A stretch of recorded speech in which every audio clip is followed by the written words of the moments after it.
Hi guys, welcome to Tech Team channel. Hope you're doing well. Today I'm going to show you how to log in WhatsApp from laptop. So you have to go to your Chrome browser or any browser first.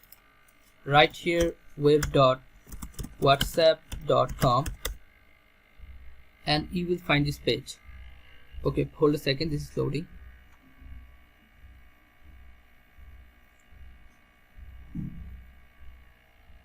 Okay, you can see here a QR code. You have to scan this QR code by your WhatsApp mobile. Okay, so how you can scan this QR code? Here's the instruction. Open WhatsApp on your phone, tap menu or settings and link device. Tap on a link a device, point your phone to screen to capture the code. Okay, so simple.